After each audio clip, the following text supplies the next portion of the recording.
listening to the Oga of London, and this is the Oga and his fellow Ogas. Today with me, I've got my fellow Oga, my friends, Jumoke. I'm so shy, but hi guys. Yes, hi guys, just calm down. So, Jumoke, before we get to today's discussion, first things first, to you in one word, what's an Oga?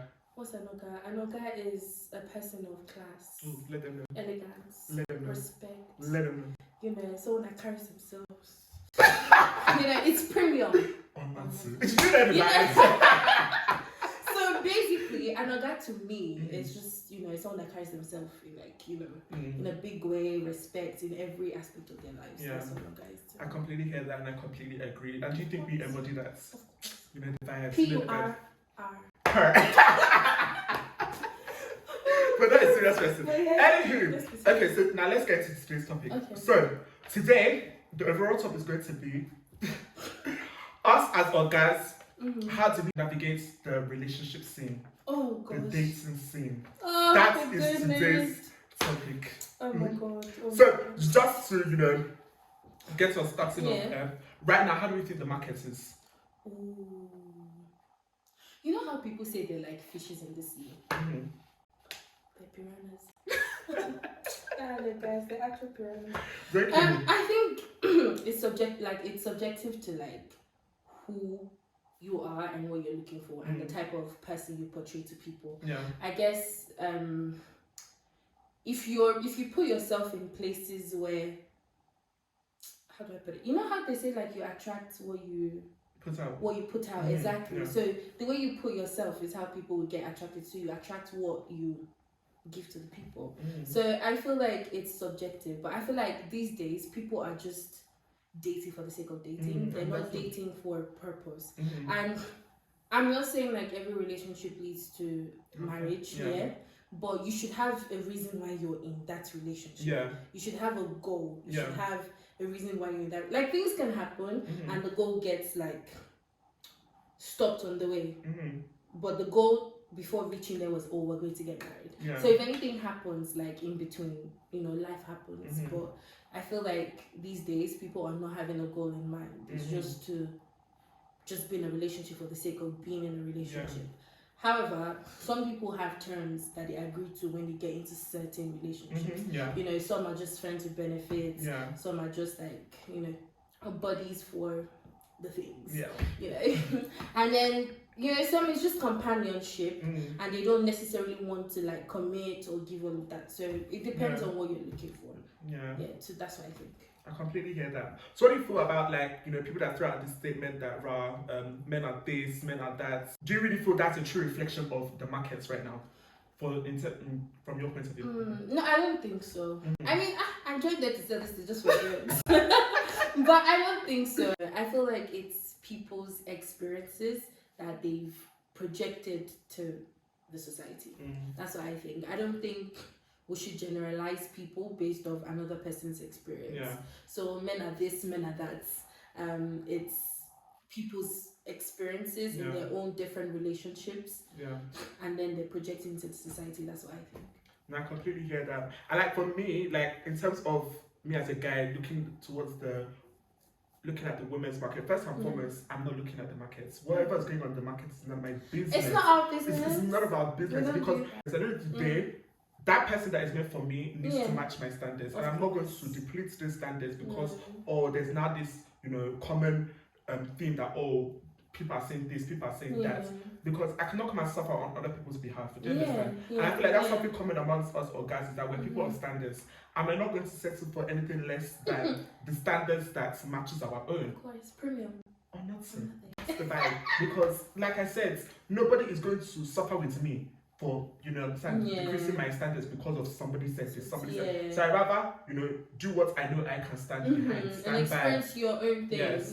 Rather than that. sticking to what like people are saying about relationships. Because everybody will experience different things in their relationships. But if you stick to what someone has said, like, let's say men are scum, for example, and that's all you think about, how you would act in your relationship will be influenced by that. So let's not generalize these things. Let's try and put it let's try and experience our own things. Yeah, Let's, yeah. you know, because even it's not only men, as I mentioned, like, you know, they also say things about women as well. Women have their own things, but then again, it's someone that's experienced something with one person, as you know, and then everyone has generalized it that, oh, women act the same way or men act the same way. Yeah. So I guess it's just best that we all experience our own relationships in our own way. Yeah, definitely hear that. Recently, I was speaking to one of my friends, and like kind of links to this our discussion here, and they were saying like, wow, that it's actually sad and a bit disappointed that nowadays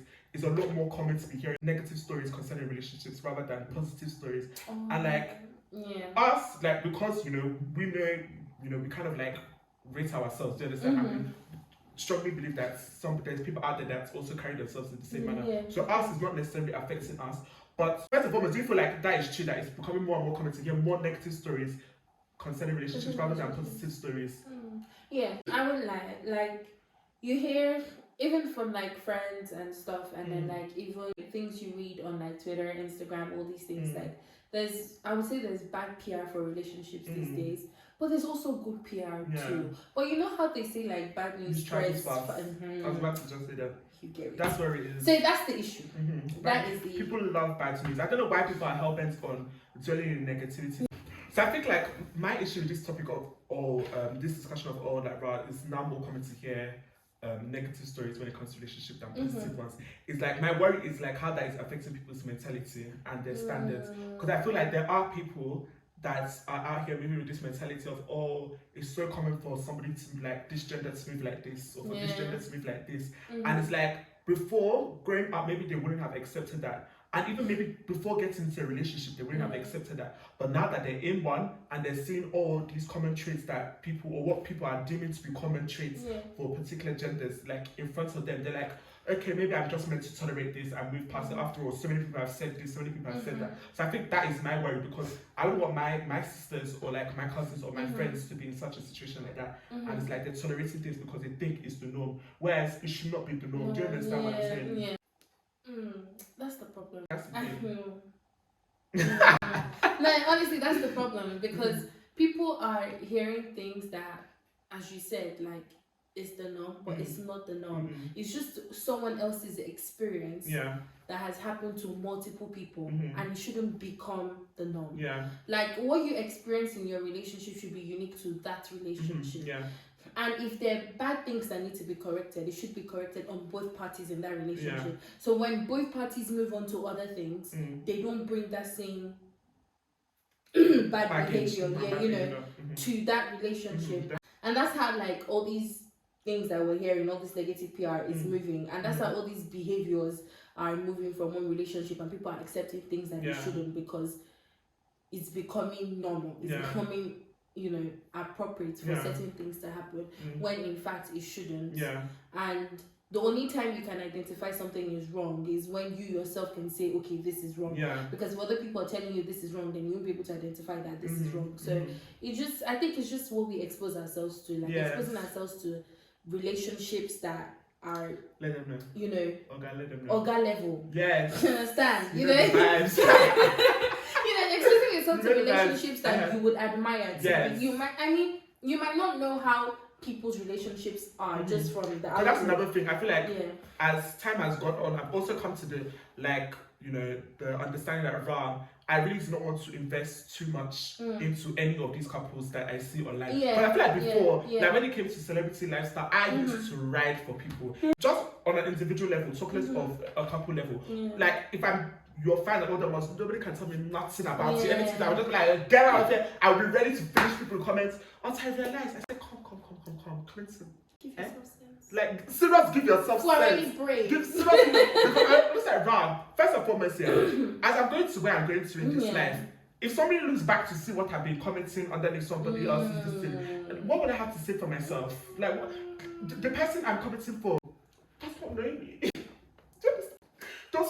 The person you're fighting another person's battle. And that's not a bad, and it really started to take control of me. Like, you will see, like, when a celebrity is supposedly sad, which I'll be sad on their behalf, I'll be like, gee. That's embarrassed. Are you not embarrassed? I don't know. Them times I didn't know I was the Oga of London. Yeah. But now that I know I'm the Oga of London, I know Jesus. My emotional state is more important than anybody else's. I cannot be carrying anybody else's issues on top of my own. On top of my own. That's not the vibe. So yes. I definitely hear you in what you're saying, that yes, people should be looking to, positive influences and positive older ones. But at the end of the day, like the likes of me, I don't invest too much in anything, whether it's positive, whether it's negative. Because like you said, we don't really even know what's going on behind so somebody can be so positive online, then one day things just switch like that. You just can't hear news. Everybody will be like this. Where did that come from?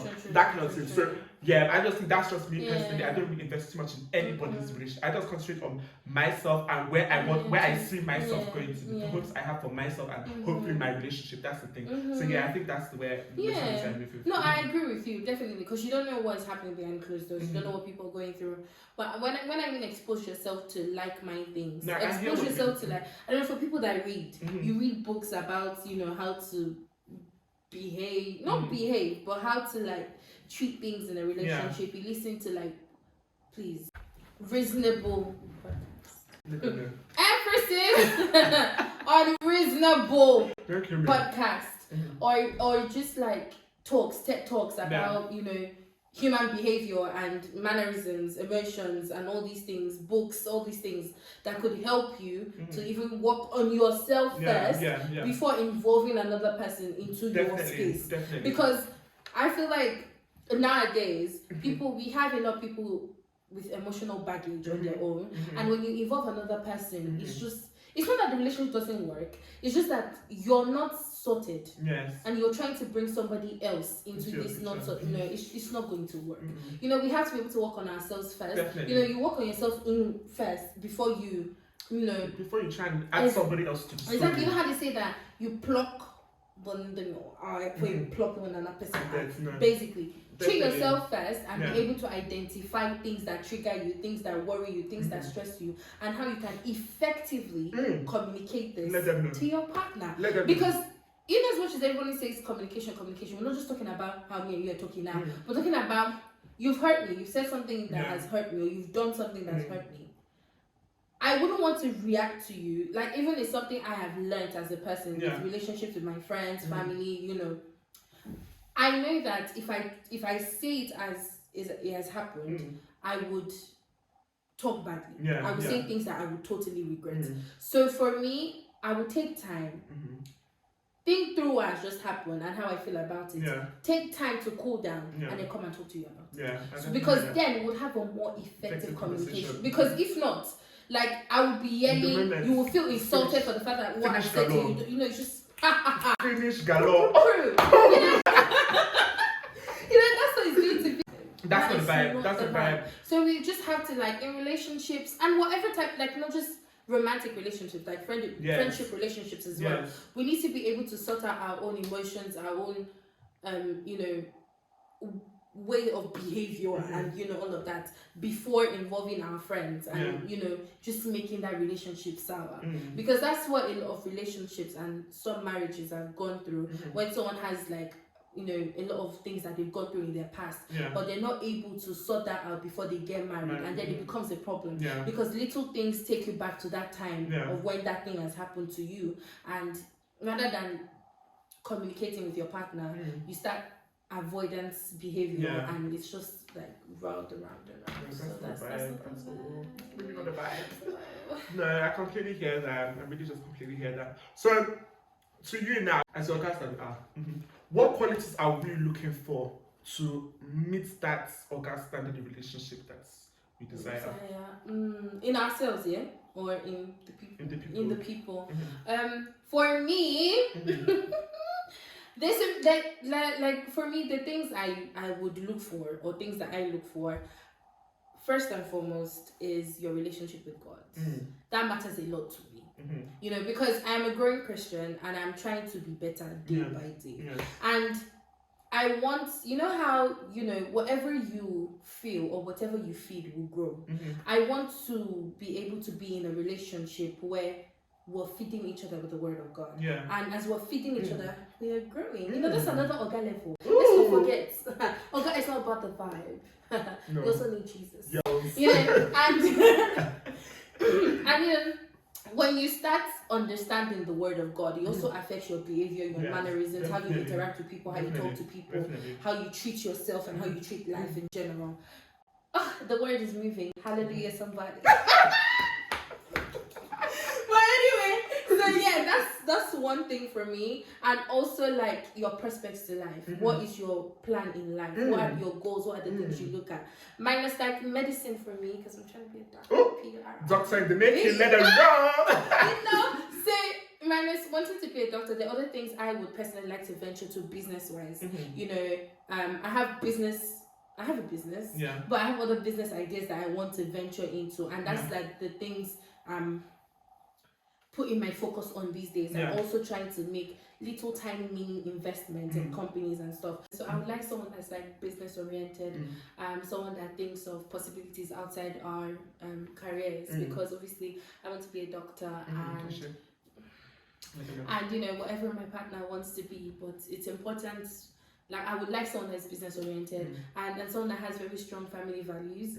And this is obvious in how they treat their family, how they talk about their family, and also how they treat people. I want someone that is nice, someone that is caring. I know they sound cliche, but I really want that, And someone that is genuine. I think above all, someone that is genuine in all that they do, someone that is very communicative. I could go on and on. Really but like someone that is very communicative and is, being vulnerable with me is something that comes easy to them because I am their person and they will be my person as well. So I think all these values and more, all these. Is there anything I'm leaving out? No. So that's intellect. That's my intellect. Oh my God! Because I am a psychosexual and I'm attracted to intelligent people. So someone that is very intelligent, someone that basically keeps me on my toes in terms of like being in the know of things, like being aware of things, understanding things. So I would like to. That's my person. I feel like we desired like similar things in terms of who we look to be in our partners and other ones. And I just feel like we shouldn't have to drop these standards, because what we're asking for is really not special. If I can have it, why can't I have it? I don't understand. There's nothing more to say about it. It's not two heads I have. Neither should that person have two heads. Yeah, of course. So I think that's something you also touched on, is that before you enter a relationship, you need to work on yourself. And if to say about you, the same human being, another person is a human being, can be the best version of yourself. With good character, good career prospects, good all these things. There's no reason why there cannot be somebody else out there like with the same vibe. Similar vibe. Do you understand? So I think as Ogas, we need to maintain our standards, keep working towards those standards, and at the appointed time, those standards are going to find us. That's what I see it. And that's something I just hold to myself and other ones. So I think to conclude this conversation, we're basically saying a lot of similar things here. Is that Ogas-standard relationships are possible. Do you understand? And don't be deceived into thinking that it is not. And we should not be normalizing bad behavior or bad toxic relationships. That's not the vibe. That is not healthy. And it should not be acceptable for anybody. Do you understand? So people should just, continue striving for the best. And the best is out there for you. Your best is out there for you. Not yet found. I'm telling you, but it's out there for us, and we're gonna find it, and we're gonna stick to that. You understand? So yes, but before we go, you mentioned that you have a business. Let people know about the business, because as Ogas, we rise together. We rise together. We rise together. I have a hair business. It's called Hair Addict _ on Instagram. We basically sell hairs like raw donor hair. Donor? Yeah. Okay, I had donuts. So raw donor hair, goes straight, curly, wavy, all types of like human hair. I'm CEO number 2. It's a conjoined business with my friend. And yes, our goal is to make not to make, but like you feel beautiful when you wear our wigs, and it's quality assured. Our delivery is on time. We cater to all your needs. Any question you want to ask us, ask away. We give you what you want. It is premium or nothing. I think people have gotten that. So premium or nothing. If it's not premium, just say no. Don't even accommodate too much conversation. That's not the vibe. Just premium or nothing. But that's what we give you. at Hair Addict. So please patronize. We deliver to different countries, so whatever country you are, do not be restricted. We will get to you. Just, you know. Yeah. Call on us. I'm sure answered. They are your plugs, so please patronize my fellow Oga. Jumoke, thank you for being here. You know, thank you for gracing us with your presence.